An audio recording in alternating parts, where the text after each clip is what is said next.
Shit, that's fresh. Hi friends. So today's video is going to be the last video in the Impressionism palette series. And with the last few palette potentials, I've really enjoyed finishing off each series with a video I like to call Basic to Bold. Basically just to test out if a palette can serve a nice, neutral, simple moment, and then showing you the exact opposite end of the spectrum where I try to come up with something really creative, really bold. These are really fun videos for me to do just because I do love serving a nice neutral glam every now and then, but I know those videos can be super tedious and boring, not to mention short. So I like to keep things a little more interesting by cramming two looks into one video and making them wildly different from each other. And I think the Impressionism palette is going to serve us really well in this regard. There's tons of neutrals to choose from, and also, of course, there's every opportunity to get really bold, really bright and beautiful. I hope you guys have been enjoying the Impressionism palette. I know I have. Also, I'm gonna be doing this all summer long. I don't know what was stopping me before. It's so easy. All right, folks, if that sounds like fun to you, then please keep on watching and let's get started.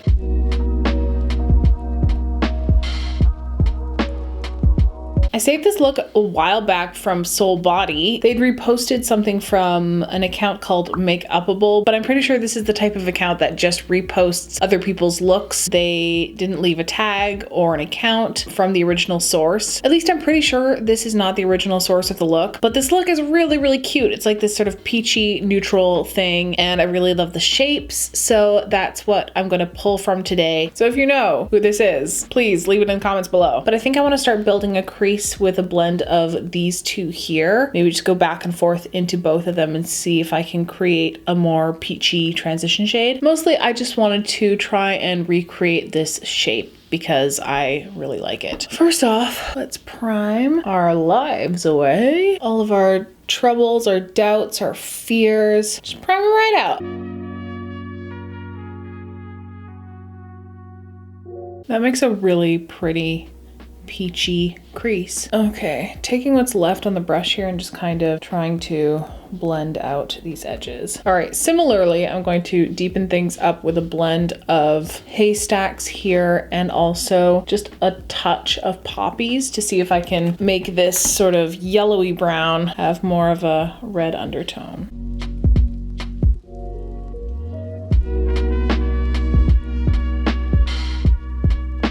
That's working. And then I want to go directly into haystacks with a smaller brush just to deepen up that very inner portion.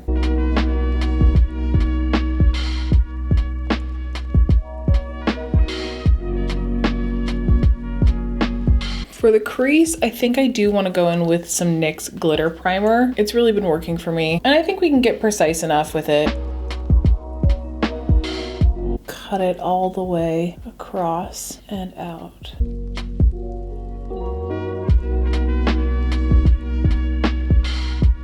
Starting with Wisp on the inner corner, and then we're going to blend it into some Sunrise, and then we will deepen everything up with Arliss. Didn't think I was gonna love this shimmer as much as I do. It's just one of those perfect shades that kind of goes with everything. Tapping into Sunrise now.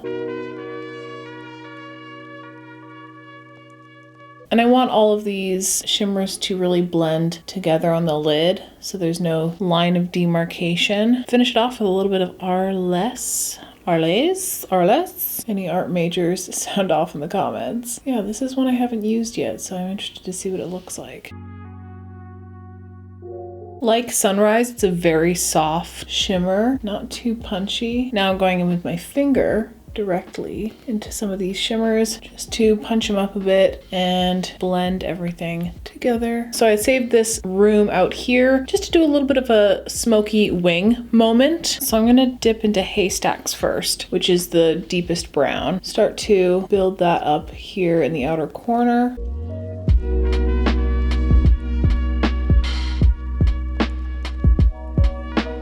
And then I'm gonna try and blend this edge here with a little bit of Dancers and Poppies.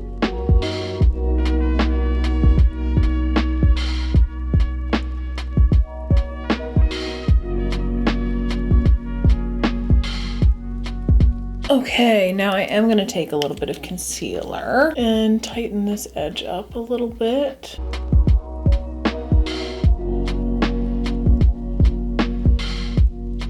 Let's throw a little bit of wisp into the inner corner, which is such a good inner corner highlight. And I think I'll pop that onto the brow bone as well. And then I think what I want to do is do a little flick in the inner corner. All right, let's start building up the lower lash line. Start out here with haystacks, taking it to about halfway. And then take a little bit of Dancers and Giverny. Blend that out. All right, let's pop a little bit of Sunrise just right in here. Just a little bit more wisp to drag it down. And then a touch of Arliss. And once we stick some lashes on, I think it's gonna come together. A little bit more intricate than my usual basic looks on this channel. But again, it wasn't really that hard. Like, it was fairly simple to put together. So I think this is a good place to leave it and do it on the other side, throw on some lashes, and when we come back, we will finish the rest of the look.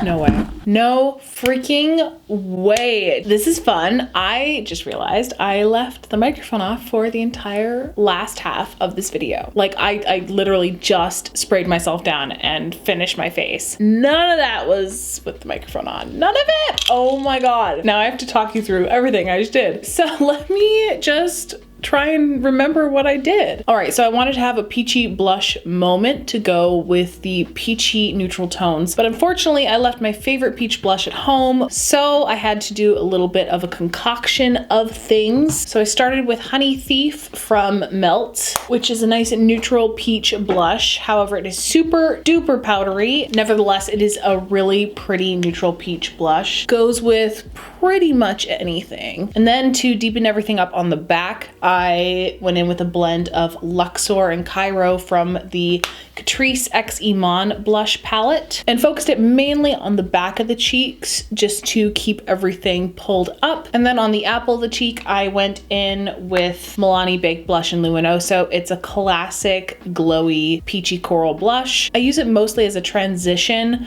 from blush to highlight. And then to finish off the cheek, I went in with the ColourPop Super Shock highlighter in Coastin. It's a perfect coral, peachy, golden highlight. Goes really well with Luminoso. And I focused that mainly on the very front portion of the cheekbone, kind of right under the eye almost. And that's usually where I focus most of my highlighters these days, just because I think that placement really draws the focus and attention to the center of the face. And that's where my cheek likes to pick up light the most, I think. A little bit on the chin and on the nose as well. And then my waterline is kind of a mishmash of stuff. So firstly, just on the inner and outer corners of the waterline, I use the Pure On Point liner in the shade Down to Earth. It's just a dark chocolate brown. And then on the center of the waterline, I used a little bit of NYX Jumbo Pencil in the color Milk. And then to make it more peachy, I layered on top of that with a bit of Poppies, which is a creme gel liner from ColourPop. Now for lips, instead of going for a peachy neutral lip, if there was ever a time to do one, it would have been now. However, I don't know, I didn't want to be so predictable. I feel like looking back at it, I would just drag myself for once again just doing a monochromatic look. I do that all the time. It's my failsafe. So I thought this eye is probably neutral enough that I can get away with doing a bright red lip. Also, I wanted to crack into this Hank and Henry liquid lip that I haven't even touched. I've never tried their formula before. Some people rave about this formula, others say that it is way too drying, but it went on really nicely. It's quite thick, but it's not moussey, which I hate in a liquid lipstick. It's quite opaque and it has really decent coverage just sort of in one swipe. I didn't have to go in with multiple layers, and the color is truly what it says on the label. It is a candy apple red. And then I just patted out the edges with my finger. I like to do that with liquid lip, especially a matte formula. It is a bit dry, but it's not like ultra powdery dry. And yeah, the texture is not fantastic. Let's just say that. Like, you can definitely see the fine lines in my lips. I'll excuse it because it's comfortable enough. And I think it's really cute with this look. And then I sprayed everything down with Milani Make It Last. And I think that brings us to the present moment. Oh my God, this is gonna be so fun to edit. And before I forget, because I was just about to, bottom mascara. All right, that is the basic look, all complete. I actually really like it. I wasn't expecting to like it as much as I do, but I think it really came together in the end. I'm really loving how Dancers, when you mix it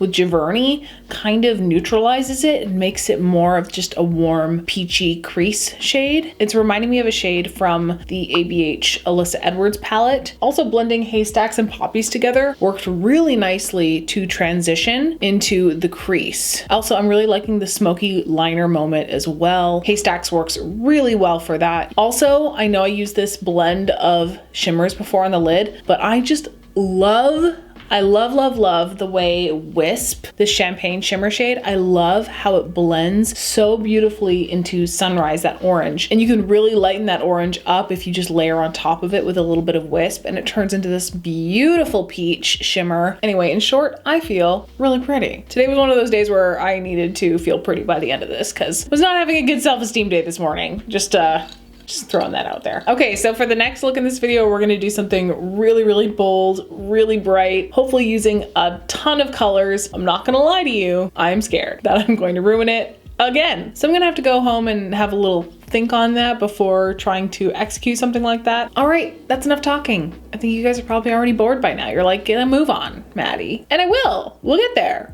We're gonna get to it, right? Now.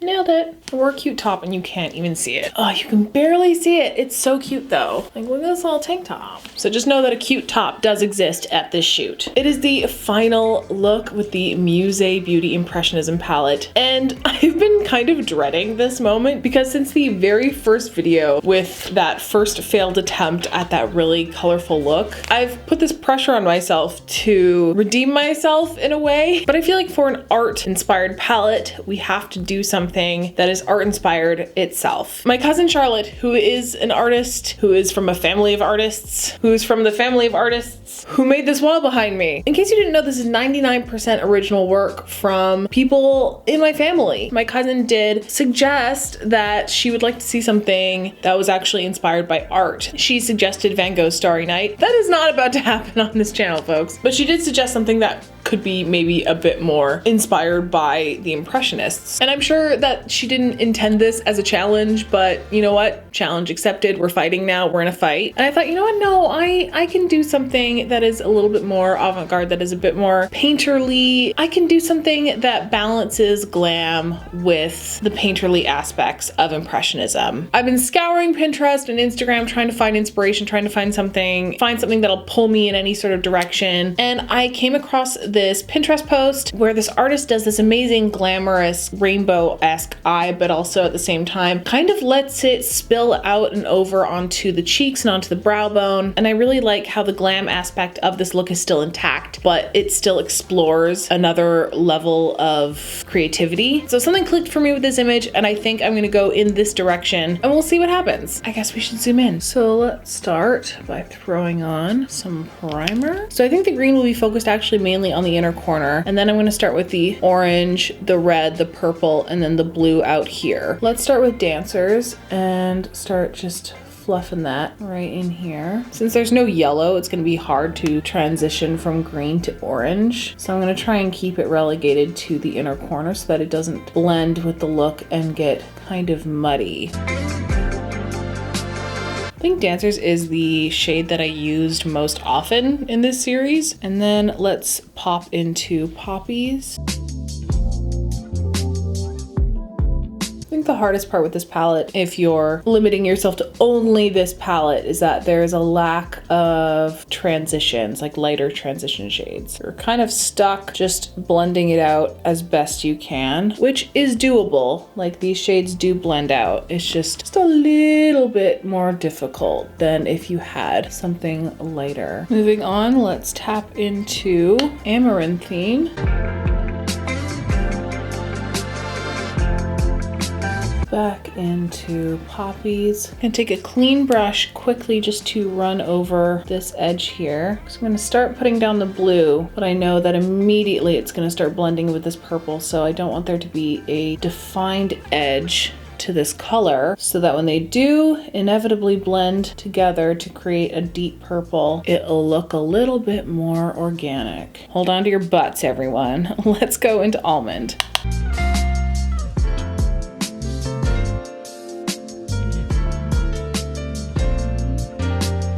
Yeah, that's already a little better than the last time. And then I want to start taking that blue just out on this edge here.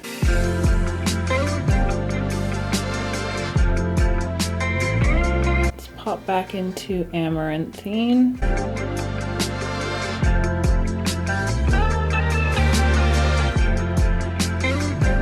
Let's move on to undergrowth, which is the darker green.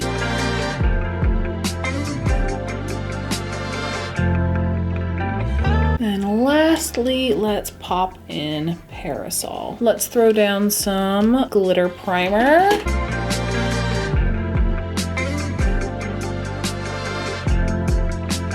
Let's actually start in the outside corner with a shade I don't think I've used yet. We're going to bust out Starry, and we're gonna place that right on the outer corner. Let's go into Water Lily next, which is the pink. Let's go into Sunrise, and then right on that inner portion, let's go into Wisp. This is good for now. I was gonna throw Coast in somewhere, but I feel like there's just nowhere to put it. So I wanna take these colors and just start letting them radiate out onto the face by creating little sketchy marks. And I'm not sure where to begin. I think we should start in this area here with the blue, and then just start with a little brush, and I want to try just sort of haphazardly making little splotches emanating from the blue. And I don't want them to be uniform. I want it to look like brush strokes.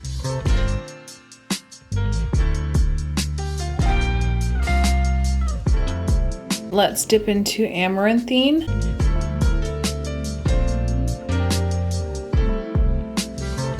Kind of letting the purple and the blue splotches overlap in a certain area, kind of just to give the impression that they do blend together. All right, into Poppies next. Start on the lid.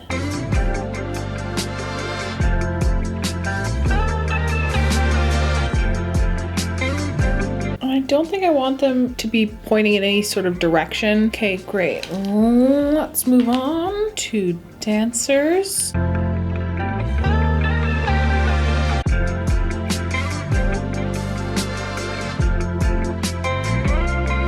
Kind of just futzing with it until I like the shape of it. And I'm checking frequently in the mirror that's farther away from me just to get a sense of what it looks like more generally. Sometimes you can get caught up in the detail, and then when you pull back, you're like, whoa, okay.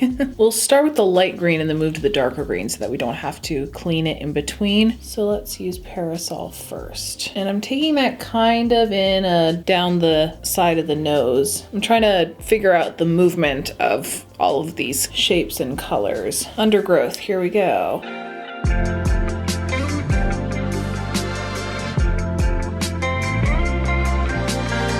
Don't know if I'm in love with it being all the way down on the cheek. Okay, I might add some more, take away some while I finish up the other side. But for now, I think this is a really good place to leave it. I'm going to throw this on the other side, put on some lashes, and then when we come back, we will finish up the rest of the look. All right, other side is done. Lashes are on. These are Alter Ego by Boldface. They're nice and fluffy, wispy, dramatic. Perfect for a look like this, which is just kind of everything but the kitchen sink. I was just testing out some lip liners off camera. I went ahead with a blend of Almond Rose, which is my favorite, and Purely Nude. They're both Maybelline Color Sensational Shaping lip liners. And then I just blended it out with a little fluffy brush, especially right on the Cupid's bow. And I kind of like the diffused effect. I thought I was gonna hate it, but it actually looks kind of cute. So we have to figure out a way to do blush, and I definitely should have thought of this before going in with all these dots. So I think this might get a little bit messy. What I wanna do is focus the blush mostly just right here on the apple of the cheek. Let's see what happens. Let's start with Honey Thief by Melt, and I'm gonna try and focus it on the cheeks. So let's try and just tap it in. You can definitely still see some areas where I took that green a little too far. I'm gonna go in really, really lightly with this NYX Sweet Cheeks matte blush, and this is in the shade Daydream. I kind of just want to punch up the center of the cheek, reinforce a couple of these little Dutes. Okay, now to try and attempt even just like a smattering of highlighter. I don't want to put any highlighter sort of over top of all that work. Maybe just focus it right in the center of the face instead. Let's take it super bright and use this one from Hank and Henry first. It's called Ornate, and it is just basically a sheer white. Let's try and focus this right on the apple of the cheek. It's definitely picking up green, obviously. I'm gonna try and actually clean this up a bit off camera and then try again, because I think this is really what's throwing me off here. Hold on. Okay, so not to panic. All I did was I took a makeup eraser wipe and some water and just kind of scrubbed away at the spot that was looking really muddled. Let it dry, and then I just tapped a little bit of concealer, blended it out in this area. Now I'm just going to grab a little bit of my setting powder and just set the concealer. First things first, let's do this in the right order this time. First, let's take some blush. Let's tap on some of that deeper blush. Okay, now we have room to actually throw on a little bit of more glowy blush. So let's take that opportunity and do that now. Now we highlight. I sure hope you appreciate watching me screw up all the time. Now I think that Hank and Henry highlight is just a bit too cool toned. So I think I want to try something with a bit more warmth to it, but also keep it fairly neutral. So let's grab like a combination of Clutch and Lace from the Pixie X Rach Loves the Layers highlighting palette. I'm just gonna grab a little bit of How Many Carats, because I think that extra little added sparkle will look really good with this look. Now we can go back and finish up the little dutes. And I don't want these to look muddy. I want them to be crisp, so you can really see a difference between this texture and the blended texture. I think I can finally put down the brush. She said not putting down the brush. For lips, other than the liner, I think I just want to keep it really, really simple. So I'm gonna go find a little glossy moment. I had this strange desire to use the So Juicy plumping glosses because I think this is gonna look real cute. So this is Let It Happen. The texture on these is kind of like really thick and gloppy, but they do feel nice on the lips. Like they're really cooling and fresh. I think that's all she wrote, folks. So let's spray her down.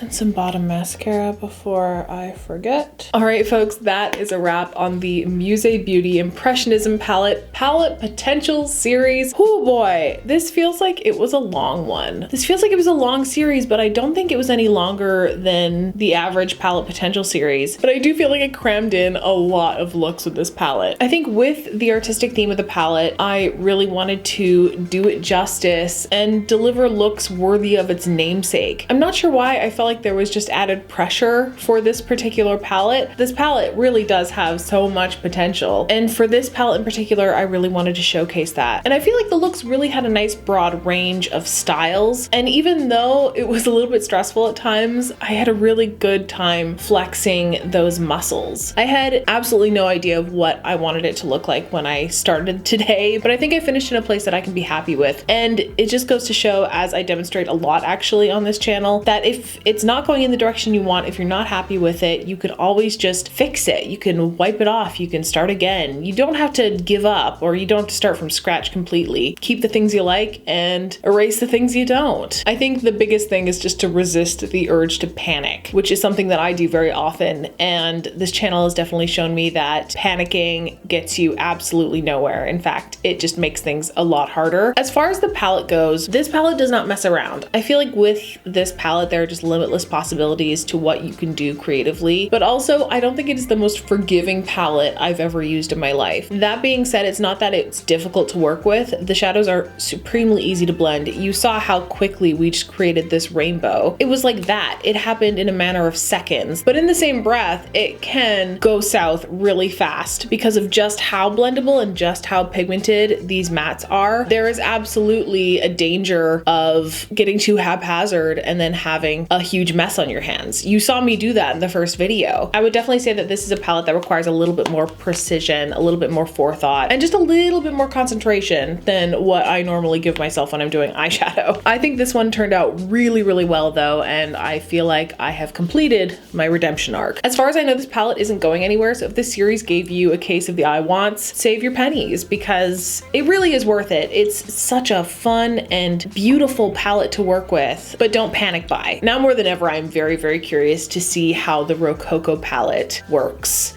Just so you know, you will be seeing it in the future. Please let me know all of your thoughts on the palette, on the series, on this look, on all of the looks. I just want to know everything. All your opinions on the Impressionism palette series, just leave them down below in the comments. Before I head out, please let me rattle off the spiel to you. Here are the many ways you can help out my channel. You can give this video a huge thumbs up. You can comment down below what you thought of everything. You can subscribe. Any and all engagement with this video is incredibly crucial to my success in the algorithm, especially as a small creator. So if you have a few spare seconds of your life, please engage with this video. You can follow me in other social media. I will leave those right there. If you wish to support me financially, I do have a Patreon. The link is down below in the description box, along with a bunch of petitions to sign and places to donate. All right, and with that, please stay safe, stay sane, wash your hands, wear a mask, stay home if you can, get vaccinated, get that shit done. Do it for me, for the 30-something-year-old who is living in Canada, who probably isn't gonna see a vaccine for another 2 months. Just keep doing your best, and I will see you in the next one. Bye.